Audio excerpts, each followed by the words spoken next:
What effect does bribery and corruption have on business transactions? Overall, corruption reduces efficiency and increases inequality. Estimates show that the cost of corruption equals more than 5% of global GDP, US dollars 2.6 trillion, World Economic Forum, that's a reference, with over 1 trillion paid in bribes each year. Engaging in corrupt practices also creates a very unfavorable business environment by encouraging unfair advantage and anti-competitive practices. As well as allowing organized crime to flourish, corruption is one of the primary obstacles to the economic development of a country. It undermines the rule of law, weakens trust in public institutions, and challenges democratic principles.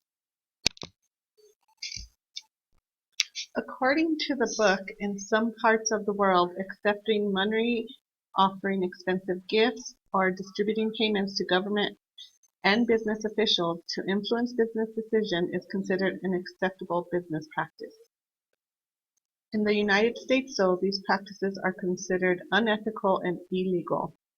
As the world moves to a more global economy, pressure is mounting to level the playing field by eliminating bribery.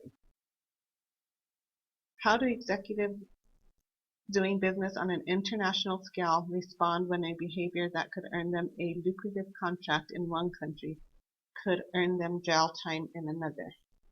According to Forbes, a July 2013 report from Transparency International finds that more than 1 in 4 people paid a bribe in the past year, based on a survey of 114,000 respondents in 107 countries. The World Bank estimates that the equivalent of 1 trillion is offered in bribes every year. In the age of globalization, it's easy to see how giving into bribery might be competitively advantageous.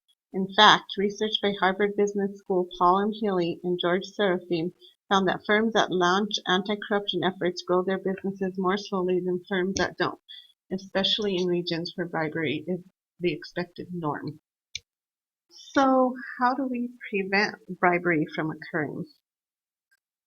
According to Cayman National Wealth, proportionality. If the risk of bribery is small, only modest procedures may be needed.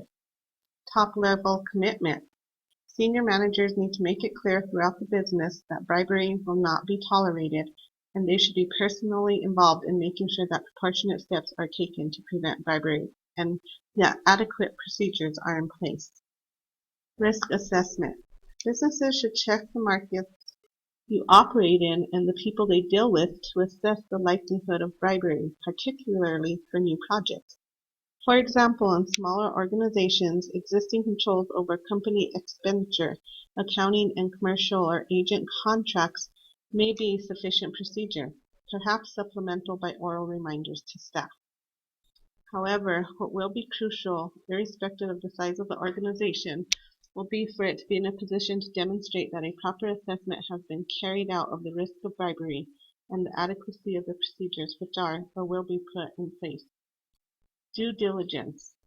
It will be important to ask a few questions and carry out a few checks before engaging people to represent you. Communication. It is essential that staff know what procedures are in place. Training or awareness raising may be needed. Monitoring and review. Check your procedures remain appropriate. The book also mentions a tactic that is being used, a public report by Transparency International that compares corruption rates of countries and industries. This investigation revealed unexpected trends, such as evidence that bribes passing from one business to another are almost as common as bribes slipped to public officials.